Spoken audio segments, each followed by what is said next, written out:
Hello everyone, আসসালামু আলাইকুম। সবাই কেমন আছেন? এখানে আমি কোনো ব্র্যান্ড প্রমোট করছি না দেখে নামটা ঢেকে দিয়েছি। অ্যান্ড আমি এখানে একটি গিফট বক্স ওপেন করছি। বাই দ্য ওয়ে, আমি আপনাদের কাছে ক্ষমা চেয়ে নিচ্ছি আগেই যে আমার ভয়েস খুবই খারাপ অবস্থা। শুধুমাত্র আমার ভয়েস নয়, আমি নিজেও অনেক বেশি অসুস্থ। আর ভিডিওতে আপনারা যে গিফটটি দেখতে পাচ্ছেন, এটি আমার খুবই ক্লোজ সম্পর্কে মামা হন। উনি আমাকে গিফট করেছে যেহেতু আমার ৩০শে জানুয়ারি বার্থডে ছিল।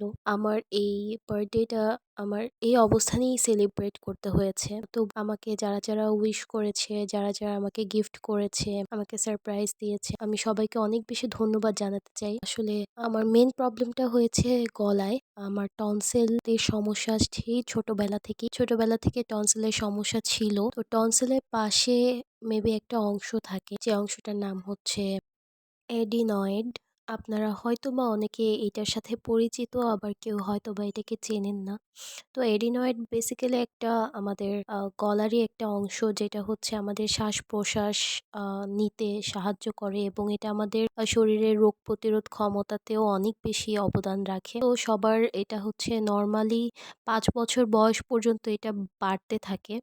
তবে ৫ বছর পর থেকে এটা আর প্রাপ্তবয়স্কদের বাড়ে না। তবে আমারটা যেটা হয়েছে, আমার এডিনয়েডটা বেড়ে গিয়েছে অ্যান্ড যার জন্য আমার এত প্রবলেম হচ্ছে। আমি বিগত ১ সপ্তাহ যাবৎ আমি আমার সমস্ত কিছু থেকে আমি দূরে আছি বলা যায়। আমি বিছানা থেকে উঠতে পারিনি অ্যান্টিবায়োটিক ওষুধের জন্য। তো যাই হোক, এটাও আমার লাইফের একটা পার্ট। আমার ওয়ার্ক লাইফ থেকে, আমার রেগুলার লাইফ থেকে আমি টোটালি বিচ্ছেদ বলা যায়। আর আমি যেহেতু টিউশন পড়াই, আমার টিউশনসের একেকজনের গার্ডিয়ান একেক রকম। তারা মনে করেন যে টিচাররা কখনো অসুস্থ হতে পারবে না। টিচাররা অসুস্থ হলে তাদের বাচ্চাদের অনেক ক্ষতি হয়ে যাচ্ছে।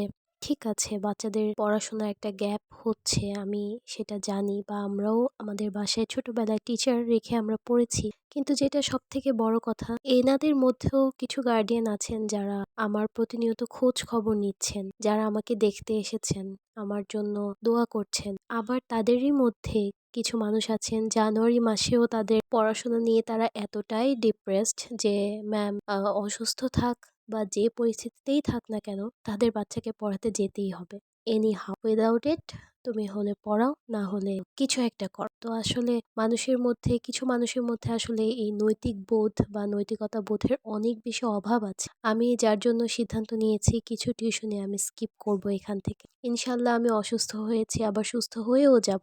আমি যদি এই অসুস্থতা আমার যদি ফাইনাল এক্সাম অথবা কোনো এক্সামের সময় যদি হতো, তাহলে আমি এনি হাউ আমি এটাকে কাভার করার বা যেকোনোভাবেই হোক আমি এটা ট্রাই করতাম কিছু একটা করার জন্য, বা আমি মেনে নিতাম যে হ্যাঁ, আমার জন্য অনেক কিছু হয়ে যাচ্ছে। কিন্তু আসলে জানুয়ারি মাস মাত্র শেষ হলো, ফেব্রুয়ারি মাসে স্টার্ট। প্রত্যেকটা স্কুলে খেলা চলছে, প্রত্যেকটা স্কুলে এখন খুবই সাদামাটা একটা পরিবেশ, তেমন কোনো পড়াশোনার প্রেশার নেই।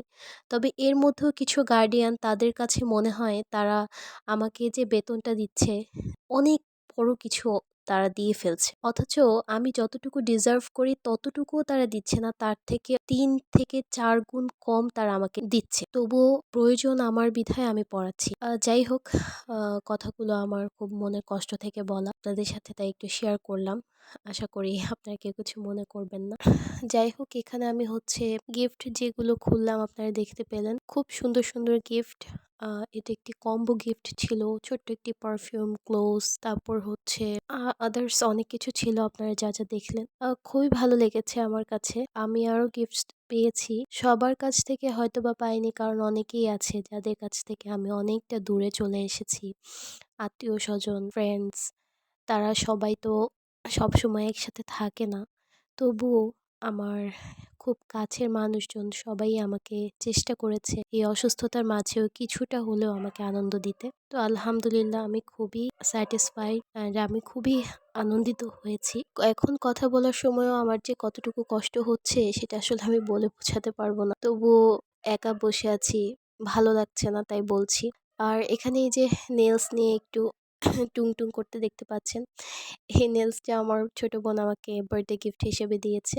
আমার খুবই পছন্দ হয়েছে। আমার ফেক নেলস অলওয়েজ পরার অনেক বেশি ইচ্ছা ছিল। বাট আমি কখনো কিনে টাকা নষ্ট করতে চাইনি। ফাইনালি আমার বোন সেই ইচ্ছাটা পূরণ করলো। Thank you so much.